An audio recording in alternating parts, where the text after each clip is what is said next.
भारत गौरव आचार्य श्री पुलक सागर जी गुरुदेव के प्रवचन और लेटेस्ट धार्मिक भजन व कार्यक्रम निशुल्क देखने व सुनने के लिए हमारे YouTube चैनल जीन शरणम मीडिया को आज ही सब्सक्राइब करें और सबसे पहले देखने के लिए बेल आइकन पर क्लिक जरूर करें। ये वृद्धाश्रम बदनुमा दाग होता है भारत की संस्कृति पर ध्यान रखना। मैं आपसे निवेदन करता हूँ, मेरे प्रवचनों को सुनकर के यदि थोड़ा भी जीवन में कुछ सीखना हो, मैं एक ही चीज कहता हूं, मुझे बहुत खुशी नहीं होती है जब जब मेरे देश में अनाथ आश्रम बनता है तो मेरे हृदय में पीड़ा होती है, और जब जब मेरे देश में कोई वृद्धाश्रम बनाता है ना तो मेरा सर शर्म से झुक जाया करता है। मैं कहता हूं इस भारत से वृद्धाश्रम की अवधारणाएं खत्म होना चाहिए, इस भारत से वृद्धाश्रम बंद होना चाहिए। कोई जरूरत नहीं है, एक काला कलंक है भारतीय संस्कृति पर। अरे कोई जरूरत नहीं है सुंदर सुंदर वृद्धाश्रम बनाने की, मेरे भारत को यदि जरूरत है, अरे गरीब बेटा हो जाए तो चल जाएगा, अरे वृद्धाश्रम की सुंदर इमारत नहीं चाहिए, श्रवण कुमार की कांवड़ चाहिए जिस पर बिठाकर वह तीर्थ यात्रा अपने माँ बाप को करा दिया करता है। आज श्रवण कुमार जैसे बेटे चाहिए, ना हो अमीरी कोई बात नहीं, गरीब का बेटा बन जाओ, ध्यान रखना, लेकिन माँ बाप को वृद्धाश्रम में नहीं, अपने मजबूत कंधों की कांवड़ पर बिठाइए। ध्यान रखिए तो भारत की संस्कृति जीवित रहेगी, भारत की सभ्यता जीवित रहेगी। मैं आपसे निवेदन कर रहा हूं, जीवन को समझने का प्रयास करो। मैं मध्य प्रदेश के डबरा ग्राम में गया, वहां के आज जो होम मिनिस्टर हैं नरोत्तम जी मिश्रा, जब मैं वहां पर गया, छोटा सा गांव है डबरा, ग्वालियर के पास दतिया जिले में वह गांव है। वहां के होम मिनिस्टर जो अभी हैं वर्तमान में नरोत्तम जी मिश्रा ने मुझसे कहा कि महाराज मैंने एक मंदिर बनाया है, क्या आप मेरे मंदिर में पधारेंगे? लक्ष्मी नारायण का मंदिर उन्होंने बनाया है, क्या आप वहां पर पधारेंगे? मैंने कहा मैं क्या करूंगा मंदिर जाकर? बोले नहीं, आप आएंगे तो मुझे बहुत अच्छा लगेगा।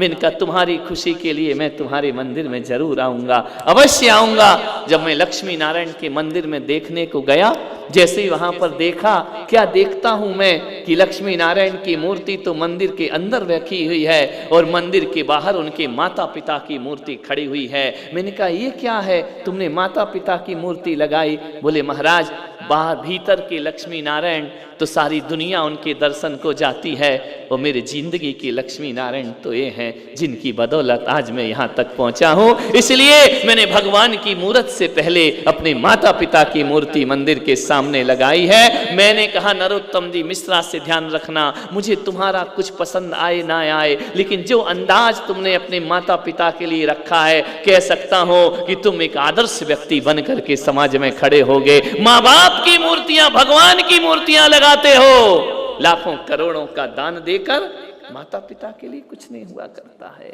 एक बात याद रखना, 3 महान आत्माएं इस धरती पर, ऐसा कहा जाता है, वैदिक परंपरा कहती है कि ब्रह्मा ने हमें जन्म दिया है, विष्णु हमारा पालन करते हैं और शिव हमारा संहार किया करते हैं। मैं एक बात निवेदन करता हूं, मुझे नहीं मालूम कि ये बात सच है या झूठ है, सच भी हो तो कोई बात नहीं है, लेकिन मैं पुलक सागर इतना कहता हूँ, मैंने ब्रह्मा को नहीं देखा, मैंने विष्णु को नहीं देखा है, मैंने महादेव शिव को नहीं देखा है, लेकिन आज इस भरी सभा में मैं कह सकता हूँ कि ब्रह्मा ने मुझे बनाया इसका मुझे कुछ पता नहीं है। मैं ब्रह्मा से भी माफ़ी मांग सकता हूँ, लेकिन इतना जरूर कहूँगा कि हे ब्रह्मा तुमने मुझे बनाया इसका मुझे कोई ख्याल पता नहीं है, मुझे कोई नहीं, कुछ नहीं मालूम कि तुमने मुझे बनाया या नहीं बनाया। अरे तुमने सृष्टि बनाई होगी, लेकिन मैं आज ब्रह्मा से कहता हूं कि तुमने बनाया इस बात का मुझे कोई ज्ञान नहीं, लेकिन मेरी माँ ने मुझे बनाया इस बात का मुझे ज्ञान हुआ करता है। आज जो मैं हूं वो मेरी माँ की बदौलत हो, और मुझे नहीं मालूम है कि कोई विष्णु पालन करता है या नहीं करता है, लेकिन एक माँ अपनी औलाद का पालन जरूर किया करती है। और मुझे नहीं मालूम कि शिव महादेव इस सृष्टि का विनाश करते हैं कि नहीं, लेकिन मेरी माँ ने मेरे जीवन से बुराइयों का विनाश किया है। इसलिए मैं पुलक सागर कहता हूं, मेरी माँ ही ब्रह्मा है, मेरी माँ ही विष्णु है, और मेरी माँ ही महादेव हुआ करती। माँ ही ब्रह्मा, माँ ही विष्णु, माँ ही महेश हुआ करता। माँ से बड़ा कौन इस धरती पर? ध्यान रखना। मैं आपसे पूछ रहा हूं, आज इस देह को लेकर तुम बैठे हो, ये किसने बना कर दी है? माँ बाप ने बना करके दी है ना। ध्यान रखिए, जो माँ को ब्रह्मा माने, माँ को अभी गणेश उत्सव आ रहा है ना, जगह जगह गणपति की स्थापना हो रही है, जगह जगह स्वागत हो रहा है। महाराष्ट्र में अलग धूम हुआ करती है। मैं आ रहा था मंदिर से, सामने स्टेज लगा हुआ है। मैंने कार्यकर्ता से पूछा यहाँ क्या कार्यक्रम हो रहा है? बोले यहाँ सिद्धि विनायक विघ्न विनायक गणपति की स्थापना होने जा रही, यहाँ पर गणपति का स्थापना होगा, गणेश उत्सव चलेगा। वहां गणेश उत्सव चलता है और यहाँ भगवान महावीर का महावीर उत्सव चला करता है, यहाँ पर्युषण पर्व चला करेंगे। क्या स्थिति देखिए, अंदर महावीर की आराधना होगी और दरवाजे से, हमारे द्वार से निकलते ही गणपति की स्थापना होने वहां पर जा रही। मैं इतना कहता हूं, एक बार की बात है, विचार करना। माता पार्वती अपने दोनों पुत्रों को लेकर बैठी थी, कार्तिकेय और गणपति को। लोगों ने पूछा, गणपति और कार्तिकेय में थोड़ा सा संवाद हुआ। एक बात ध्यान रखना, संवाद होना अलग बात है। बैठ जाएंगे, डोंट डिस्टर्ब। हमारे तहसीलदार साहब आए, श्रीधर जी विराजिए, इतने लोग मत उठो, हाँ विराजिए। पूछा, दोनों में संवाद चल रहा था। अज्ञानी में विवाद चलता है, ज्ञानियों में संवाद चला करता है। ध्यान रखना, जो मूर्ख होते हैं वो लड़ते हैं, जो ज्ञानी होते हैं वो चिंतन करते हैं। संवाद चला। कार्तिकेय ने कहा कि गणपति जी महाराज, इतना विशाल शरीर, चूहे पर घूमते हो, मुझे देखो, मैं मयूर वाहन पे घूमता हूं, मैं मयूर से ना जाने कहां कहां चला जाता हूं, हवा की चाल में, हवा की धार में, और तुम इस चूहे पर घूमते। हास्य विनोद चल रहा था, दो भाइयों में हास्य विनोद तो चला ही करता है। प्रथम किसको पूजा जाएगा इस धरती पर? कार्तिकेय ने कहा कि प्रथम पूज्य मैं हूं। गणपति ने, वैदिक परंपरा कहती है कि प्रथम पूज्य गणपति हुआ करते हैं। पूछा, पार्वती मां से पूछा गणपति ने कि पहले कौन पूजा जाएगा, पहले देव कौन होंगे इस धरती पर? पार्वती ने कहा कि दोनों भाई विवाद संवाद मत करो, मैं तुम्हारे लिए कुछ अदालत पेश करती हूं। जाओ, इस ब्रह्मांड का जो सबसे पहले प्रदक्षिणा देकर आएगा तीनों लोक की, वो इस धरती पर सबसे पहले पूजा जाएगा। कार्तिकेय हंसे मुस्कुराए, बोले ये चूहे वाले बाबा, ये कहां घूमने जाएंगे?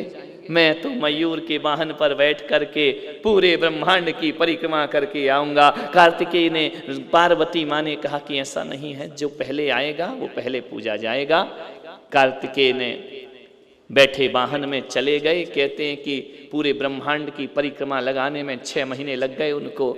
बड़े आनंद के साथ लौट करके आ रहे हैं कि गणपति का चूहा तो अभी धीरे धीरे टुकुर टुकुर चल रहा होगा, मैं वाहन पर बैठ मयूर पे आसीन होकर के यहाँ पर सबसे पहले पहुँचूंगा। जैसे ही पहुँचे, हिमालय की गोद में जैसे ही पहुँचा करते हैं, कार्तिकेय ने देखा गणपति वहीं पर हैं। कार्तिकेय बहुत हंसे, बहुत उन्हें आनंद आया, गणपति का मजाक बनाया। उन्होंने कहा हमें मालूम था कि तुम्हारा ये भारी भरकम शरीर और चूहे से तुम नहीं जाओगे, देखो मैं परिक्रमा करके आया हूँ और अभी तक तुमने जाने की तैयारी भी नहीं कही है, मुझे मालूम है तुम यहां से जा नहीं सकते हो।